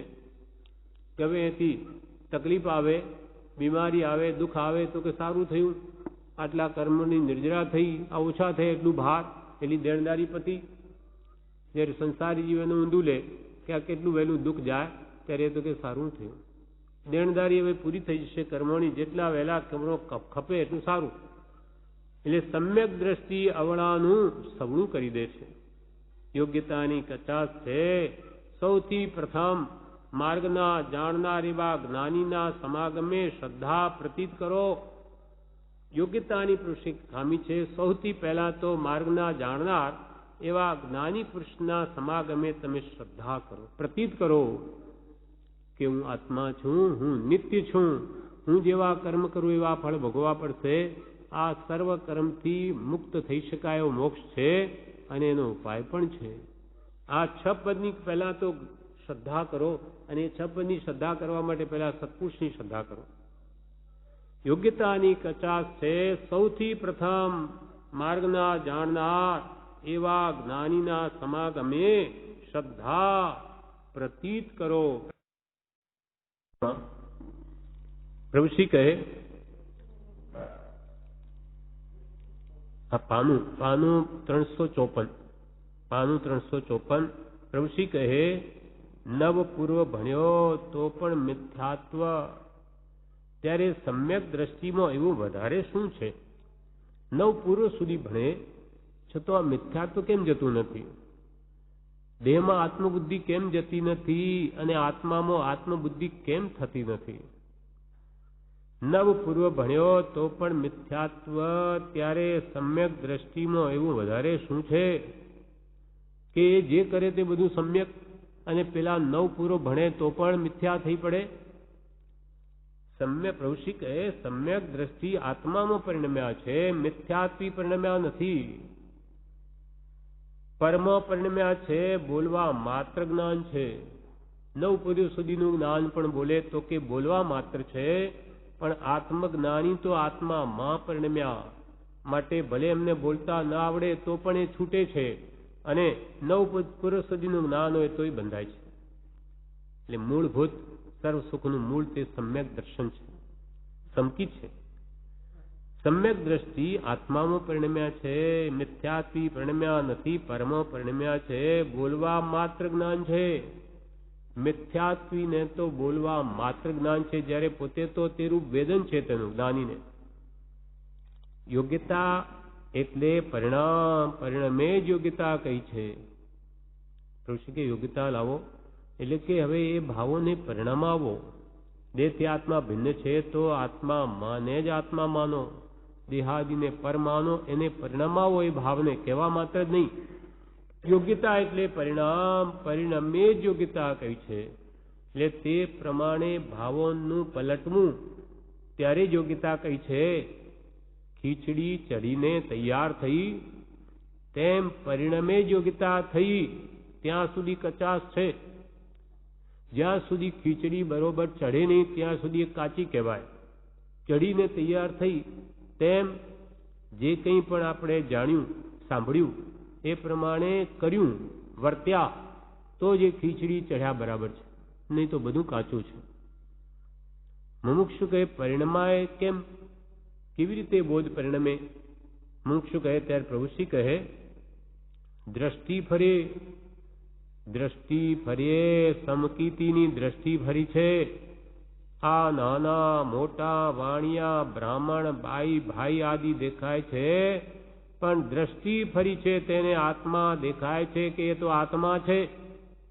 નાની પુરુષની દ્રષ્ટિ ફરી, એટલે એને તો જ્યાં નજર પડે તો કોઈ નાનો મોટો વાણિયો બ્રાહ્મણ કંઈ દેખાતું જ નથી. સ્ત્રી પુરુષ બધા આત્મા દેખાય છે. હવે એ દ્રષ્ટિ જ્યાં સુધી ન આવે ત્યાં સુધી બંધ જ છે. ઋષિ કે પરિણમાય, પરિણમ્યો ક્યારે કહેવાય? તો કે દ્રષ્ટિ ફરી. તો તમને બધામાં આત્મા દેખાય તો દ્રષ્ટિ ફરી, નહીં તો નથી ફરી. દ્રષ્ટિ ફરીએ પરિણમ્યા કહેવાય. સમકીતીની દ્રષ્ટિ ફરી છે. આ નાના મોટા વાણિયા બ્રાહ્મણ બાઈ ભાઈ આદિ દેખાય છે, પણ દ્રષ્ટિ ફરી છે તેવા જ્ઞાનીઓને તો આત્મા દેખાય છે. આ તો આત્મા છે, તે બધાથી ન્યારો છે, એમ દ્રષ્ટિ ફરી આત્મામાં પરિણામ થયા છે. આત્મા જ મારો, આ બધું પર છે, દેહાદી, એમ જેની દ્રષ્ટિ ફરી તે આત્મામાં પરિણમ્યા. ખાતા પીતા હરતા ફરતા જ્યાં નજર પડે ત્યાં આત્મા પ્રથમ દેખાય છે. એમ દ્રષ્ટિ ફેરવવાની જરૂર છે. કે જ્ઞાનીઓ તો ખાતા પીતા હરતા ફરતા જ્યાં નજર પડે ત્યાં આત્મા દેખાય કે હું છું તો આ બધી વસ્તુ છે, હું નહીં હોય તો આ તો બધું જડ છે. જ્યાં ત્યાં આત્મા નજરાય છે. એમ દ્રષ્ટિ ફેરવવાની જરૂર છે. એટલે પછી પરિણામ થઈ છૂટકો. આમ જો હંમેશા આત્માને જ જુએ તો એની દ્રષ્ટિ ફરે જ. વ્યાધિ આવે, રોગ આવે, મરણ આવે તો પણ સમકીતીને તો તે મહોત્સવ છે. હવે આપણે માનતા હોય કે અમારી દ્રષ્ટિ ફરી તો કે આ તમને રોગનો સમય આવે, શરીરમાં રોગ આવે કે મરણનો વખત આવે ત્યારે મહોત્સવ લાગે છે, તો તમારી દ્રષ્ટિ ફરી. તમે સમકીતી, પણ અમારો રોગ આવે ત્યારે હવે શું કરું? મને આ ક્યાંથી આવી ગયો? કેટલો વહેલો નાશ પામે અને મરણ આવે ને ડરવા માંડે તો સમકીતી નથી, એની તો મિથ્યા દ્રષ્ટિ છે. એને મહોત્સવ નથી લાગતો, એને તો મરણ મહાભયરૂપ લાગે છે. વ્યાધિ આવે, રોગ આવે, મરણ આવે તો પણ સમકીતીને તે મહોત્સવ છે. તારીખ 1/7/1934 જગત આત્મા રૂપ જોવામાં આવે, દ્રષ્ટિ ફરે તો વિકારના સ્થાનોમાં પણ વૈરાગ્ય થાય. સ્વચ્છંદ અને પ્રમાદ આડા આવે છે. આ તારીખનો આટલો જ બોધ આપ્યો મુખ્ય, કે જગત આત્મા રૂપ માનવામાં આવે. આ જગતમાં સર્વ પ્રાણીઓ એક સરખા છે, બધા આત્મા છે. આત્મદ્રષ્ટિ જેની થયું એને એવું ભાષે જગત આત્મા રૂપ માનવામાં આવે. જે થાય તે યોગ્ય જ માનવામાં આવે. પરના દોષ જોવામાં ન આવે અને પોતાના ગુણનું ઉત્કૃષ્ટપણું સહન કરવામાં આવે તો જ આ સંસારમાં રહેવા યોગ્ય છે. બીજી રીતે નહીં. કૃપાલુ કે બીજી રીતે નહીં. હા, રહેવું હોય તો આ રીતે રહો તો નિર્લેપ રહી શકશો, નહીં તો કર્મનો બંધ જ થશે. એટલે જગત આત્મા રૂપ જોવામાં આવે, દ્રષ્ટિ ફરે તો વિકારના સ્થાનોમાં પણ વૈરાગ્ય થાય. જ્યાં જીવને વિકાર થાય ત્યાં પણ આત્મદ્રષ્ટિ થઈ હોય તો વૈરાગ્ય થાય. દ્રષ્ટિ ફરે તો વિકારના સ્થાનોમાં પણ વૈરાગ્ય થાય. સ્વચ્છંદ અને પ્રમાદ આડા આવે છે. ગુરુ આજ્ઞા સ્વીકારે તો સ્વચ્છંદ જાય અને પ્રમાદ છોડે તો આત્મદ્રષ્ટિ આવે. પુરુષાર્થ કરે, હંમેશા જાગ્રત રહે, પણ એમાં સ્વચ્છંદ અને પ્રમાદ આડા આવે છે. તારીખ 7/7/1934 સૌ પરમ પરિણમીને બેઠા છો, આત્મામાં પરિણમે છૂટકો છે. સૌ કે તમે બધા આ પર પદાર્થમાં જ મારાપણું માનીને બેઠા છો. સૌ પરમ પરિણમીને બેઠા છે, એટલે દેહમાં જ આત્મબુદ્ધિ કરીને બેઠા છે. દેહ તે જ હું એમ માનીને બેઠા છે. સૌ પરમાં પરિણમીને બેઠા છે, આત્મામાં પરિણમે છૂટકો છે. મોડે વેલે મુક્તિ મેળવી હશે તો આત્મામાં જ પરિણમવું પડશે. આત્મામાં જ આત્મબુદ્ધિ કરવી પડશે અને દેહાદિને તો પર જ માનવું પડશે. પરમાં પરબુદ્ધિ કરી છૂટકો છે. આત્મામાં પરિણમે છૂટકો છે. ઉદાસીનતા, સમતા, રાગદ્વેષ રહિત પરિણતિ તે આત્માની છે. ઉદાસીનતા એટલે વૈરાગ્ય ભાવ, સમતા સંભાવ, રાગદ્વેષ રહિતપણું એ પરિણતિ એવા ભાવ તે આત્માના છે. આ મૂળ સ્વભાવ છે. આત્મામાં રાગદ્વેષ નથી, આત્મામાં સંભાવ છે. ઉદાસીનતા, સમતા, રાગદ્વેષ રહિત પરિણતિ તે આત્માની છે. આ કાળો છે, આ ગોરો છે, આ નાનો છે, આ મોટો છે, આ શત્રુ છે, આ મિત્ર છે, એમ બાહ્ય દ્રષ્ટિ છે તે પલટાવી આ મારો સાક્ષાત આત્મા, આ મારો સાક્ષાત આત્મા, એમ બધામાં આત્મા ક્યારે જોશો? કે આ કાળો ગોરો, નાનો મોટો, શત્રુ મિત્ર, આ બધી બાહ્ય દ્રષ્ટિને પલટાવી હવે તો આ મારી સાક્ષાત આત્મા, બધા મારા આત્મા છે. કેમ કે બધા આત્મા એક સરખા. આ બધું નાનો મોટો, શત્રુ મિત્ર, બાહ્ય દ્રષ્ટિ ભૂલી જઈ મારો સાક્ષાત આત્મા, આ મારો સાક્ષાત આત્મા, એમ બધામાં આત્મા ક્યારે જોશો? કે તમે બધામાં આવી રીતે આત્મદ્રષ્ટિ ક્યારે કરશો? તો જ તમે નવા કર્મ બાંધતા અટકશો. આત્મા જોવાની જ્ઞાની પાસેથી દ્રષ્ટિ મળે તો જ રાગદ્વેષ મટે. બધા પ્રાણીઓમાં દેહ ભાવ મૂકી દઈને આત્મદ્રષ્ટિ, આત્મા જોવાની જો જ્ઞાની પુરુષ પાસેથી મળે તો પ્રભુ કે તો જ રાગદ્વેષ મટે, નહીં તો નહીં મટે. આત્મા જોવાની જ્ઞાની પાસેથી દ્રષ્ટિ મળે તો જ રાગદ્વેષ મટે. જેમાં હોય તેમાં હું અને મારાપણું થઈ ગયું છે તે જ મિથ્યાત્વ. જે દેહમાં જન્મે, પુરુષ કે સ્ત્રી થાય તો હું તો સ્ત્રી, હું પુરુષ, હું તો વાણિયો, હું બ્રાહ્મણ, આવા જે દેહમાં જન્મે તેમાં મારાપણું થઈ ગયું છે. જેમાં હોય તેમાં હું અને મારાપણું થઈ ગયું છે તે જ મિથ્યાત્વ, તે જ અજ્ઞાન છે. કેમ કે ખરેખર પોતાનું સ્વરૂપ નથી. કદાચ કોઈ ઉપરથી આ દેહાદી મારા નથી એમ કહે તો પણ મારું શું છે તે જાણ્યું છે? આપણે જ્ઞાની પુરુષના વચનો સાંભળીને એમ જ કહીએ કે આપણું શું છે? કાંઈ નથી, બધું અહીંયા જ રહી જવાનું. આપણે બોલીએ એમ, પણ ખાલી પ્રવૃત્તિ કે બધું આ ઉપરનું છે, પણ અંદરમાં આ મારું નથી. તો તારું શું છે એ જાણ્યું છે? પુરુષ કે તારો આત્મા છે એ જાણ્યું છે?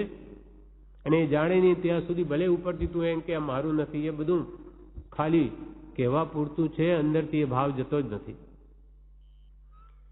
કદાચ કોઈ ઉપરથી કહે કે આ દેહાદી મારા નથી, તો પણ મારું શું છે તે જાણ્યું છે? મારું જે છે તે આત્મ સ્વરૂપ યથાર્થ તો જ્ઞાનીએ જ જાણ્યું છે. મારું જે આત્માનું સ્વરૂપ છે તે યથાર્થ એટલે જેવી રીતે છે તે તો જ્ઞાનીએ જ જાણ્યું છે. માટે તે જ્ઞાનીની શ્રદ્ધાએ આત્મા જોવાની દ્રષ્ટિ કરો.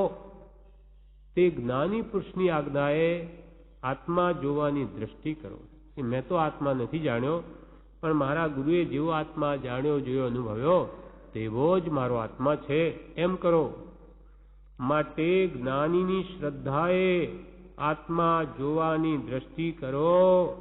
દ્રષ્ટિ ઝેરમય છે, તત્વ તરફ કરો. આ દ્રષ્ટિ તમારી ઝેરમય છે.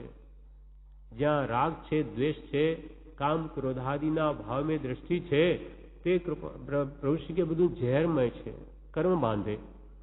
તમારી દ્રષ્ટિમાં ઝેર છે, દ્રષ્ટિ ઝેરમય છે. હવે તત્વ તરફ કરો, વાસ્તવિક મૂળ પદાર્થ આત્મા તરફ કરો. પૂતગલને પૂતગલ માનો, ચેતનને ચેતન માનો. તારીખ 29/7/1934. નાની પાસેથી દ્રવ્ય પણ શીલ એટલે બ્રહ્મચર્ય વ્રત આવ્યું છે, તેને સમકિત થવાનું કારણ છે. સત અને શીલ જેની પાસે છે તેને સમકિત અવશ્ય થશે. સમકિત નથી થયો ત્યાં સુધી તેને માટે જ ધૂરવો, તેની જ ઈચ્છા વાંછા રાખવી. તારીખ 27/29 દિવસે આ જ બોધ કર્યો એટલો 3 લીટી કે જ્ઞાની પાસેથી દ્રવ્ય પણ શીલ એટલે બ્રહ્મચર્ય વ્રત આવ્યું હોય, બાહ્ય બ્રહ્મચર્ય પણ આવ્યું હોય તો પણ તે સમકિત થવાનું કારણ છે. કેમ કે બ્રહ્મચર્ય યોગ્યતા માટે બ્રહ્મચર્ય મોટું સાધન છે. એટલે જો કે બહારથી પણ બ્રહ્મચર્ય વ્રત આવ્યું હોય તો તે સંકિત થવાનું કારણ છે. સત અને શીલ જેની પાસે છે તેને સંકિત અવશ્ય થશે. સત એટલે આત્મા, આત્માનું લક્ષ્ય જેને થઈ ગયો, અને શીલ જે પાળે છે તેને કે જે સંકિત અવશ્ય થશે. સત અને શીલ જેની પાસે છે તેને સંકિત અવશ્ય થશે, પણ સંકિત નથી થયું ત્યાં સુધી તેને માટે જ ઝૂરવું. જ્યાં સુધી સમ્યક દર્શન, આત્માનું દર્શન ન થાય ત્યાં સુધી તો તેના માટે ઝૂરવું. એટલે કે આત્મજ્ઞાન મેળવવા માટે જ પ્રયત્ન કરવો. સંકિત નથી થયું ત્યાં સુધી તેને માટે ઝૂરવું. તેની જ ઈચ્છા, વાંછા રાખવી. એકમાત્ર એ આત્મજ્ઞાન મેળવવાની જ ઈચ્છા રાખવી, તેની જ વાંછા રાખવી. લક્ષ્ય પણ તે જ રાખવું. ખરેખર આપણું લક્ષ્ય તો કેવળ જ્ઞાન મેળવવાનું છે, મોક્ષ. પણ એ સંકિત વગર આવતું નથી. એટલે પહેલા તો સંકિતનો લક્ષ્ય કરો કે આ ભવમાં મારે સંકિત લીધા વગર જવું નથી.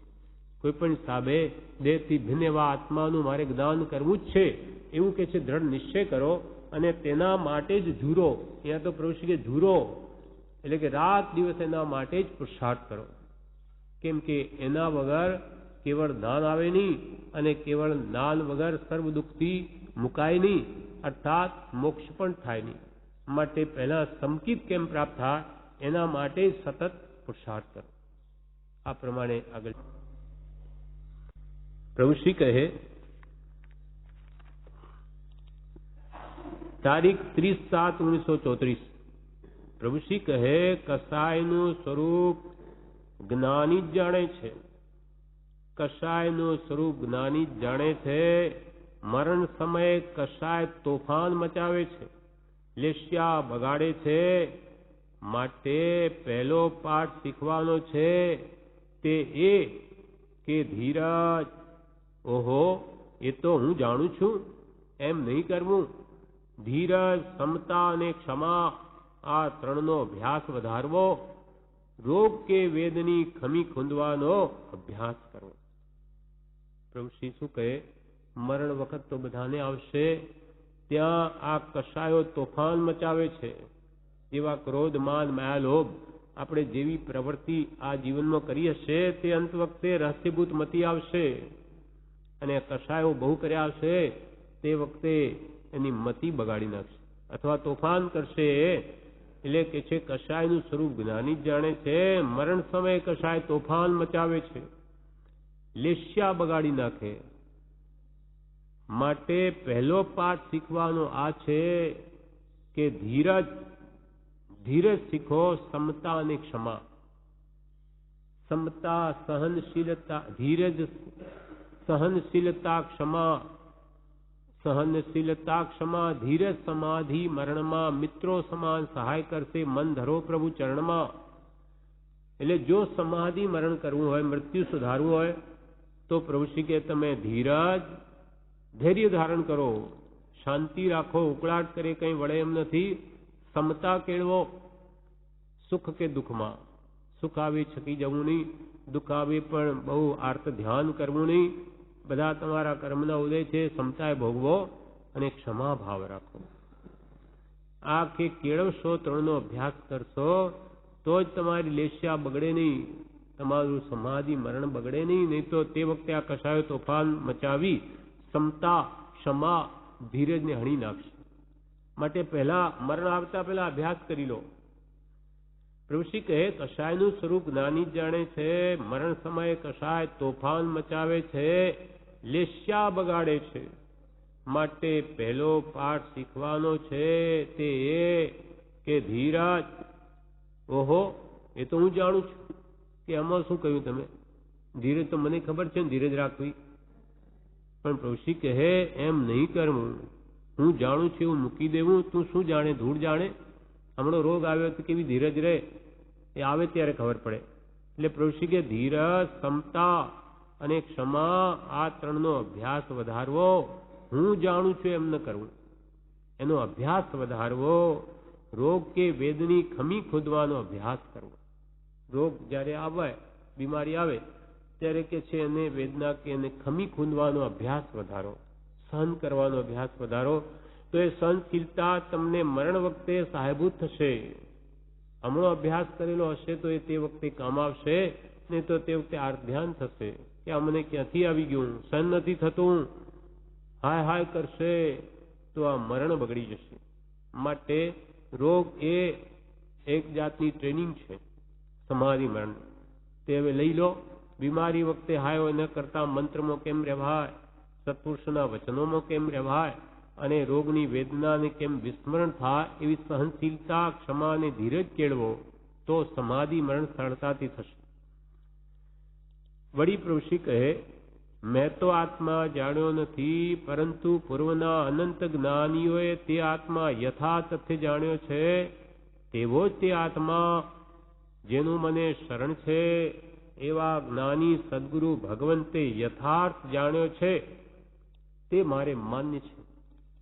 પ્રભુશ્રી કે મેં તો આત્મા જાણ્યો નથી એમ રાખો, પણ પૂર્વના અનંત જ્ઞાનીઓએ, અનંતા તીર્થંકરો, અનંતા જ્ઞાની પુરુષો પૂર્વમાં થઈ ગયા, પૂર્વ કાળે, તેમણે જેવો યથા તથ્ય એટલે જેમ છે તેમ આત્માનું સ્વરૂપ જાણ્યું, તેવો જ મારો આત્મા છે. અનંત સર્વજીવ છે, સિદ્ધ સમ, બધા જીવો સિદ્ધ સમાન છે, એમાં કોઈ ફરક નથી. એટલે અનંતા જ્ઞાનીઓ પૂર્વે મોક્ષને પામ્યા એવો જ મારો આત્મા છે, તેનું જ મને શરણ હો. એવા જ્ઞાની સદગુરુ ભગવંતે યથા તથ્ય જાણ્યો. અનંતા જ્ઞાનીઓ જાણ્યો તેવો જ મારા ગુરુ સદગુરુએ જાણ્યો, તેવો જ મારો આત્મા પણ છે, અને તે મારે માન્ય છે. તેવો જ સિદ્ધ સમાન મારો આત્મા શુદ્ધ છે, તેવો જ સિદ્ધ સમાન મારો આત્મા શુદ્ધ છે. તે જ મારું સ્વરૂપ છે, તે જ મારું સ્વરૂપ છે, તે જ મને પ્રાપ્ત હો. નાનીએ જે છે, નાનીને જે છે તે મને હો. આટલી અપૂર્વ વાત છે. પ્રભુ કે પૂર્વે આવું જીવે કર્યું નથી, એટલે આટલી વાત અપૂર્વ છે. પૂર્વે આવી ભાવના ભાવી નથી. આત્મ ભાવના એટલે કે આત્મ ભાવના ભાવતા જીવ લહે કેવળ જ્ઞાન રે. હવે તું આવી આત્મ ભાવના ભાવ કે જેવો સિદ્ધોનો આત્મા, સર્વજ્ઞાની પુરુષોનો, તેવો જ મારો આત્મા શુદ્ધ છે, નિશ્ચયને મૂળ સ્વરૂપે, અને તે જ મારું સ્વરૂપ છે. શુદ્ધ ચૈતન્ય સ્વરૂપ અવિનાશી એવો હું આત્મા છું, એમ આત્મભાવના કરતા રાગ દ્વેષનો ક્ષય થાય. બાકી હું દેહ આદિ સ્વરૂપ નથી, દેહ સ્ત્રી પુત્ર આદિ કોઈ પણ મારા નથી, પણ શુદ્ધ ચૈતન્ય સ્વરૂપ અવિનાશી એવો આત્મા છે. આવી જો આત્મભાવના કરે તો રાગ દ્વેષનો ક્ષય થાય. આત્મભાવના, ભાવના એટલે વારંવાર કરવી પડે. એકવાર કે આ બધું મારું કંઈ નથી એમ કરીને પછી મારું મારું કર્યા કરે, અનાદિનું મારાપણાનો ભાવ દ્રઢ થઈ ગયો, એકવાર મારું નથી એમ કંઈ જવાનો નથી. વારંવાર પ્રતિ સમયે જ્ઞાની કે આત્મ ભાવના ભાવ અને પર પ્રત્યેના રાગને તોડી નાખ, તો કંઈ પાર આવશે. અંત વખતે આ ભાવ દ્રઢ થશે, નહીં તો એનો જ મોહ આગળ આવશે. એટલે કે મરણ વખતે આ હું પણ ને મારા પણ પજવશે. એટલે હું દેહ પણ નહીં, અને દેહના સગા એ મારા સગા નહીં. કેમ કે હું તો અરૂપી એવો આત્મા છું. મને મારા સગાવાળાએ જોયો જ નથી, તો મારા સગા કેવી રીતે થઈ શકે? એમ જે જ્ઞાનીઓ આપણને સમજણ આપી, એમ વારંવાર વિચારીને એ ભાવ દ્રઢ કરે, તો જ અંત વખતે એની લેશ્યા બગડે નહીં, અને સમાધિ મરણનું કારણ થાય. એટલે મારો આત્મા સિદ્ધ સમાન સંત જ્ઞાનીઓ જોયો તેવો શુદ્ધ છે, તે જ મારું સ્વરૂપ છે. એ વિના મારું બીજું કંઈ છે જ નહીં, અને તે જ મને પ્રાપ્ત હો.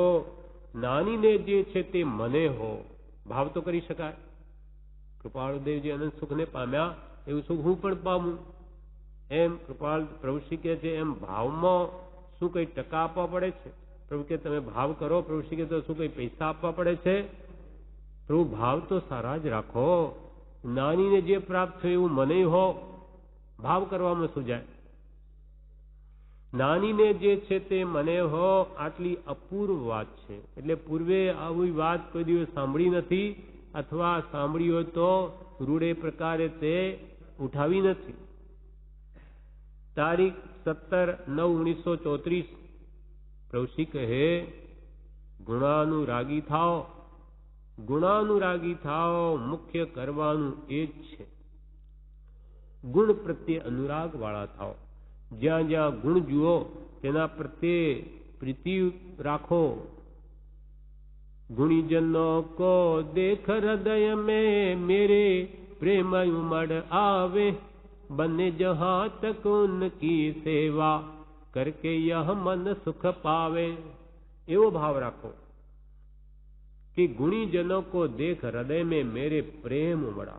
જ્યાં જ્યાં ગુણ જુએ ત્યાં ત્યાં આના પ્રતિ આકર્ષણ થાય કે આવો ગુણ મારામાં ક્યારે આવશે, કે આ કેવો શાંત છે, એવો હું કશાય રહિત ભાવવાળો, ક્રોધનો સ્વભાવ મૂકી દઈને એવો ક્ષમાવાળો હું ક્યારે થઈશ, કે આ કેવો નિર્ભિમાની છે, જોને કાંઈ એને માની નથી ગુણો હોવા છતાં, અથવા એમાં સરળતા કેવી, પ્રજ્ઞા સહિત પાછી, કપટ ભાવ નહીં, એ કેવો ગુણ છે, આમાં મારામાં પ્રભુ એવું ક્યારે આવશે.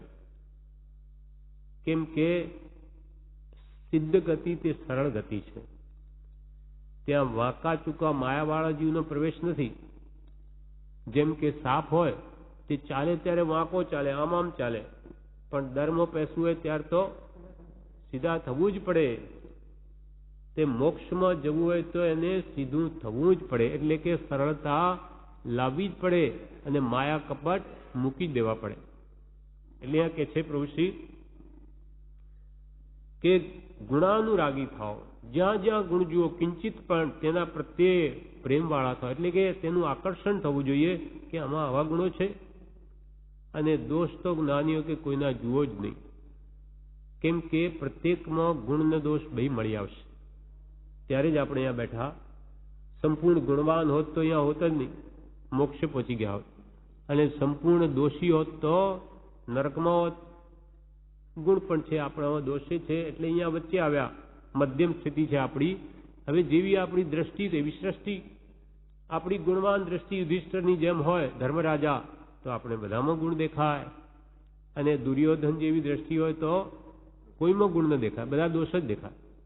એમ દ્રષ્ટિ તેવી સૃષ્ટિ. આપણે સુખી થવું હોય તો જ્ઞાનીઓ કે ગુણ જુઓ તો તમે સદા સુખ પામશો, અને દોષ જોશો તો તમે દુઃખી થશો કે આ તો બહુ ક્રોધી છે, આ તો બહુ લોભી. લોભની વાત આવે કે પેલા ભાઈ યાદ આવે કે હા પેલા ભાઈમાં કેટલો બધો લોભ, એટલો બધો પૈસો હોવા છતાં તો કોઈ ખર્ચે નહીં. અને ક્રોધની વાત આવે તો પેલો તો કે નાગ જેવો છે, ફૂંફાડા જ મારે. એમ જયારે દોષની વાત આવે તરત પેલા વ્યક્તિઓ આગળ આવે તો જ્ઞાની કે તું દોષનો ભંડાર થઈ જઈશ, તારે એથી કોઈ લાભ નથી. તું તારામાં નથી, આ બધા તારામાં ક્રોધ પણ છે, માની છે, માયા અને લોભ બધું જ પડ્યું છે. તું તારા તરફ નજર કરે તો તારામાં કયો દોષ નથી. એમ તારા ભણી દ્રષ્ટિ કર, દોષ દ્રષ્ટિ તારામાં જોવું, દોષ પોતામાં, અને ગુણ પરમાં જોવા તો પોતે ગુણનો ભંડાર બની જશે. અને દોષ જોયા તો દોષનો પોતે પિંડ બની જશે, બધા દોષો એમાં આવી જશે. અને હંમેશા એ દોષી જીવો જેના પ્રત્યે આવા ભાવ કર્યા હોય તે સામે આવે કે આપણા અંદર ફાળ પડે, આ તો નાલાયક છે, આ તો આમ છે. એટલે આ જોઈ જોઈને આપણે દુઃખી થવું, એના કરતાં ગુણ જોઈને રાજી જ કેમ ન થવું? તો એ પુણ્ય બંધાય છે એથી, ને પોતે પણ એ ગુણવાન બને છે, ગુણનો ભંડાર બની જાય. એટલે પ્રભુશ્રી કે પ્રભુ ગુણાનુરાગી થાઓ, ગુણ પ્રત્યે અનુરાગ વાળા થાઓ. મુખ્ય કરવાનું એ જ છે, મુખ્ય પ્રભુશ્રી કે કરવાનું એ જ છે. દોષો મૂકીને ગુણનું અનુસરણ, અથવા ચાર ભાવનાઓ મૈત્રી, પ્રમોદ, માધ્યસ્થ અને કારુણ્ય ભાવનાઓ, એ ચારે સમ્યક દર્શન પ્રાપ્તિની યોગ્યતા આપનાર છે. એટલે આવા ગુણ જોશો અને મૈત્રી ભાવ બધા પ્રત્યે રાખશો તો તમે સમ્યક દર્શનની યોગ્યતા કેળવશો. એટલે પ્રભુશ્રી કે મુખ્ય કરવાનું એ જ છે. ગુણાનુરાગી થાવ, મુખ્ય કરવાનું એ જ છે. આત્મા જોવાય તો જ ગુણાનુરાગી થવાય, દ્રષ્ટિ પર્યે તેમ થવાય. આત્મા જોવાય તો જ ગુણાનુરાગી થવાય. આત્મા ન જુએ તો નહીં થવાય. આત્મા, આ બધા જ આત્મા છે મારા જેવા, કોઈ મારાથી ઓછું નથી. આ બધું ઊંચ નીચપણું, ધનવાનપણું કે ગરીબપણું, કે સ્ત્રી પર્યાય કે પુરુષ પર્યાય, બાળક કે વૃદ્ધ, એ તો બધા કર્મને લઈને છે. આત્મા તો બધાને એક સરખા.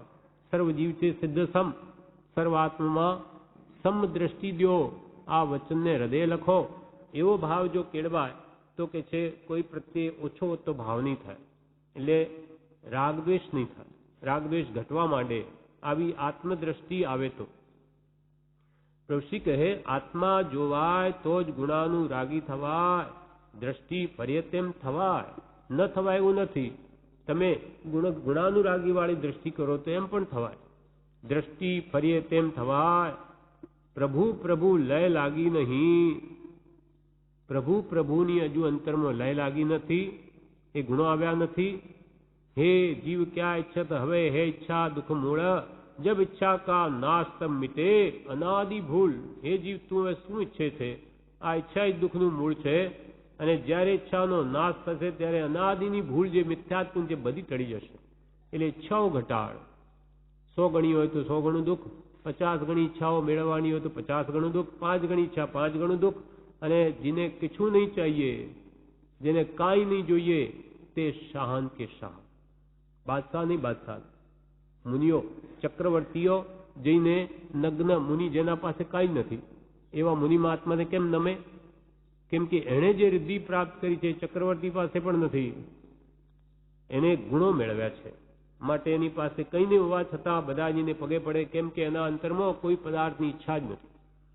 કેમ એટલે કે ક્યાં હે જીવ ક્યાં ઈચ્છત હવે હે ઈચ્છા દુઃખ મૂળ, જબ ઈચ્છા કા નાશ તબ મિટે અનાદિ ભૂલ. કૂતરાને લાકડીનો માર પડે છે તો ફરી આવતા નથી, તેમ કર્મના ઉપર જ્ઞાની પુરુષના વચનરૂપ લાકડીનો પ્રહાર થાય તો જે કર્મ આવ્યા છે તે ભાગી જવા માટે ફરી આવવાના નથી. ઋષિ દ્રષ્ટાંત આપીને કહે છે કૂતરા આવતા હોય પણ એકવાર જો લાકડીનો એના પર માર પડે તો ફરી મોઢું ન ઘાલે કે અહીંયા જઈશ તો લાકડી મારશે. દ્રષ્ટાંત આપીને કહે છે કૂતરાને લાકડીનો માર પડે તો પછી ફરી આવતા નથી, તેમ કર્મના ઉપર જ્ઞાની પુરુષના વચનરૂપ લાકડીનો પ્રહાર થાય તો જે કર્મ આવ્યા છે તે ભાગી જવા માટે અને ફરી આવવાના નથી. એટલે જે કંઈ પણ આપણે કર્મના ઉદય આવે એને સત્પુરુષના વચન બળે એને સમતાએ ભોગવી લેવા, નવું આર્થ ધ્યાન વગેરે ન કરવું તો કે જે ફરી નવા કર્મ આવશે જ નહીં. સત્પુરુષનું વચનરૂપ લાકડી લઈને ઊભા રહેવું અને સંભાવ કેળવીને સુખ દુઃખને વેદી લઈએ તો ફરી નવા કર્મ બંધાય જ નહીં, એટલે કે ફરી આવવાના નથી. આ પ્રમાણે ઉપદેશામૃતમાં ઋષિ કહે તારીખ 9/10/1934 ઋષિ કહે જીવને સત્સંગનું મહાત્મ્ય લાગ્યું નથી, સામાન્યપણું થઈ ગયું છે. સામાન્યપણું થઈ ગયું છે, ઓળખાણ નથી. જીવને સત્સંગનું જે અદ્ભુત અચિંત્ય મહાત્મ્ય છે કે એક શબ્દ સાંભળતા કેટલું બધું પુણ્ય બંધાય, પણ તેનું આપણને તો મહાત્મ્ય જ નથી. આપણને તો મળી ગયું, બાપ દાદાથી મળી ગયું, સહેજે હાથમાં આવી ગયું, એટલે કંઈ એની કિંમત નથી લાગતી. બાકી પ્રભુએ દ્રષ્ટાંત આપ્યું કે નારદજીએ પૂછ્યું વિષ્ણુ ભગવાનને વૈષ્ણવ દ્રષ્ટાંત કે સત્સંગનું મહાત્મ્ય શું? તો કે તમારે જાણવું છે તો જાઓ પેલા ઝાડ ઉપર કાચીડાનો જન્મ થયો એનું બચ્ચું એને પૂછો. ત્યાં જઈને પૂછ્યું કે સત્સંગનું મહાત્મ્ય શું? કે કાચીડાનું બચ્ચું તો મરી ગયું તરફડીને તરત જ, તો કે મરી ગયું. પાછા વિષ્ણુ ભગવાનને જઈને કહે કે આ શું કઈ જવાબ મળ્યો નહીં, સત્સંગનું મહાત્મ્ય તમારે જાણવું છે તો જાઓ ત્યાં પોપટનું બચ્ચું જન્મ્યું તેને પૂછો. ત્યાં જઈને પોપટના બચ્ચાને પૂછ્યું કે સત્સંગનું મહાત્મ્ય શું? એ પણ તરફડીને મરી ગયું.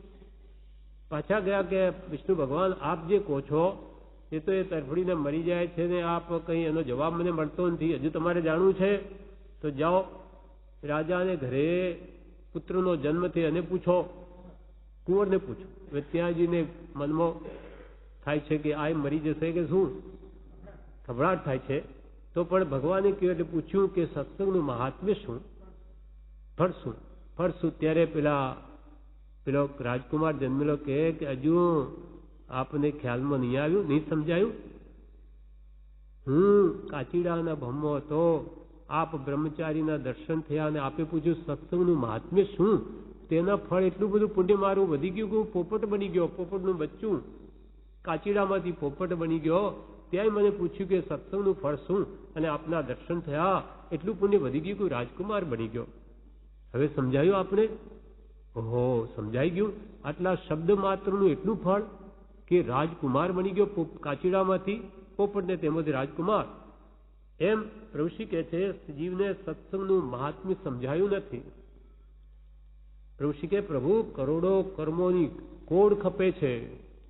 પછી પ્રભુશ્રી કે લાખ 2 લાખ હોય તો પ્રભુ દેખાય, પણ અહીંયા તો રોજે કરોડોની કમાણી છે, રોજે. એવું સત્સંગનું અદ્ભુત મહાત્મ્ય છે. જીવને સત્સંગનું મહાત્મ્ય લાગ્યું નથી, સામાન્યપણું થઈ ગયું છે. પણ અહીંયા જે આપણને જે સંસ્કાર પડે છે, આત્મામાં આત્મભાવ દ્રઢ થાય, દેહ ભાવ તૂટે છે, ખબર નથી પડતી, પણ અંદર બધું ઘડાઈ રહ્યું છે, કામ કરી રહ્યું છે, પણ ઓળખાણ થઈ નથી. કોઈ કહે કે આ અહીંથી ગયા તે તો રાજા હતા, ત્યારે આશ્ચર્ય પામી પૂછે કે હે, શું રાજા હતા? પાછળથી તેનો પસ્તાવો કરે, તેમ જ્ઞાનીને અને સત્સંગને જીવે યથાર્થ ઓળખ્યા નથી, પણ પાછળથી પસ્તાય છે. પ્રભુશ્રી દ્રષ્ટાંતથી સમજાવે કે કોઈ રાજા ઘરે આવ્યા હોય કે બાજુમાં થઈને ગયા હોય સામાન્ય વેશમાં, અને કોઈ કે હે આ તો રાજા હતા. હે રાજા હતા? અરે રાજા, આપણા મહારાજા, મને તો ખબર જ નહીં. તો એને કેટલું મહાત્મ્ય વધી જાય. એમ કે છે કે આ જ્ઞાની પુરુષ છે, આવા સાક્ષાત પરમાત્માના દર્શન ત્યાંથી, પણ એનું સામાન્યપણું થઈ ગયું. એકવાર પ્રભુશ્રીજી આબુ માઉન્ટ ઉપર હતા, ત્યારે અમુક મુમુક્ષો ત્યાં ઘણા ભેગા થયા. એક બે શું કે પ્રભુ અમે પૂજા કરવા જઈએ. ત્યારે પ્રભુશ્રી બીજે ભાઈ ના આબુમાં પણ બનેલું છે. ત્યારે પછી પ્રભુશ્રી શું કે પ્રભુ ત્યાં કોની પૂજા કરશો? એટલે કે સાક્ષાતનું મહાત્મ્ય લાગતું નથી. આ તો બાપા છે, પ્રભુશ્રી છે, પેલા ભગવાન તો મંદિરમાં છે. સાક્ષાત પરમાત્માનું ઓળખાણ નથી થતું જીવને. ત્યાંનું પણ હશે કદાચ, ગમે ત્યાંનો હોય, ત્યાં પણ હોઈ શકે. આપણે તો મૂળ અચ્છા એમ અચ્છા તો શિખરજી પર ગણો કે એવું ભાવ જેને ત્યાં ઉત્પન્ન થાય છે, અને એને મહાત્મ્ય નથી લાગતું પ્રત્યક્ષનું, પણ પરોક્ષ એવા મૂર્તિનું લાગે. એટલે કૃપાલ કે પછી એના પાણાને પણ પૂજે, પણ નાની હોય ત્યાં સુધી એને લાકડીઓના માર પડે તો ઓછા, ત્યારે એની કિંમત નહીં લાગે. ને પછી એની મૂર્તિ મૂકીને પૂજે, કહો આ તો જ્ઞાની પુરુષ કેવા થઈ ગયા, આવા થઈ ગયા. એમ પ્રભુશ્રી કે છે, પણ ઓળખાણ થયું નથી. કોઈ કહે કે આ અહીંથી ગયા તે તો રાજા હતા, ત્યારે આશ્ચર્ય પામી પૂછે કે હે, શું રાજા હતા? પાછળથી તેનો પસ્તાવો કરે, તેમ જ્ઞાનીને અને સત્સંગને જીવે યથાર્થ ઓળખ્યા નથી, પાછળથી પસ્તાય છે. સત્સંગમાં શું થાય છે? પ્રભુશ્રી પ્રશ્ન કર્યો, સત્સંગમાં શું થાય છે? આત્મા જાણ્યો છે એવા આત્મામાં રમણ કરતા જ્ઞાની, તેના દર્શન કે સમાગમનો જોગ એ મળવો ઘણો દુર્લભ છે. સત્સંગમાં શું થાય છે? કરોડો કર્મોની કોડ ખપે છે, અને આત્મા જાણ્યો છે એવા આત્મામાં રમણતા કરનારા, આત્મામાં રમનારા એવા જ્ઞાની પુરુષોના સાક્ષાત દર્શન થાય. પ્રભુશ્રી હાજર હતા, અહીંયા આવો શું થાય?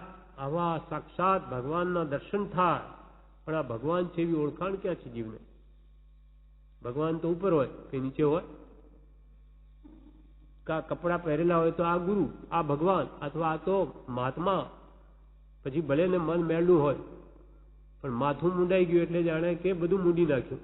પણ વિષય કે સાહેબ ભરેલા હોય તો એ મુંડાવાથી તો અનંતવાર મુંડાવ્યું. આવું વિષય કે સાહેબ મુંડાવવા જોઈએ. એ મન મુંડાતું નથી, માટે આવાથી કામ થાય નહીં. એટલે કે છે પ્રભુશ્રી કે સત્સંગમાં શું થાય છે? આત્મા જાણ્યો છે એવા આત્મામાં રમણ કરતા જ્ઞાની, તેના દર્શન અને સમાગમનો જોગ મળે છે. એ મળવો ઘણો દુર્લભ છે. જ્ઞાની પુરુષનો પ્રત્યક્ષ જોગ, એક તો પુણ્યના ઢગલે ઢગલા થઈ ગયા હોય ત્યારે જ આવો જોગ બેઠશે. આપણને જે આ લાભ થયો છે આજે, એ કંઈ જાણે અજાણે કંઈ ઘણી મોટી વાત છે, આપણને ખબર નથી પૂર્વે કેવા કેવા આપણે કામ કર્યા હશે ત્યારે આવી જોગવાઈ મળી છે, નહીં તો મળે જ નહીં. અને આ કેટલા આવીને સત્સંગ કરી શકે? કેટલા બધા વિઘ્નો હોય છે. આવવાનો ભાવ હોય તો નવરાઈ ન મળે, કંઈ ને કંઈ કામો ઊભા થાય અને આ રહેવાનું જોગવાઈ મળ્યું એ મહાપુણ્યનું કામ છે. ઘણા ઘણા પુણ્ય વધ્યા હોય ત્યાર તો પુરુષ કે આ દરવાજામાં પગ મુકાય તો પછી આ રહેનારનું તો કેટલું પુણ્ય હોવું જોઈએ. એમ પ્રભુશ્રી કહે છે એ જ્ઞાનીના દર્શન કે સમાગમનો જોગ મળવો ઘણો દુર્લભ છે. હવે સવારમાં જે આપણે બોલીએ છીએ કે છે એનું સપને જો દર્શન પામે રે તેનું મન ન ચઢે બીજે ભામે રે. એનું સપને જો દર્શન પામે રે તેનું મન ન ચઢે બીજે ભામે રે. સત્પુરુષના દર્શનનું કેટલું મહાત્મ્ય કે સ્વપ્નમાં પણ જો એના દર્શન થાય, સાચું દર્શન, તો એનું મન ન ચડે બીજે ભામે. આ બીજા જગતના એ પાંચના વિશ્વમાં એનું મન જાય નહીં. એટલું બધું એનું દર્શન કે એના સત્સંગનું મહાત્મ્ય છે. પણ આપણને હજુ યથાર્થ દર્શન પણ થયા નથી, હજુ એક વચન પણ યથાર્થ સાંભળ્યો નથી. સાંભળ્યું તે પ્રભુશ્રી કહે છે કે જો સ્પષ્ટ પ્રીતિથી સંસાર સેવવાની ઈચ્છા થતી હોય તો તેણે જ્ઞાની પુરુષના દર્શન પણ કર્યા નથી, એના વચન પણ સાંભળ્યા નથી. નહીં તો કે છે એનો મોહ ઘટ્યા વગર રહે નહીં.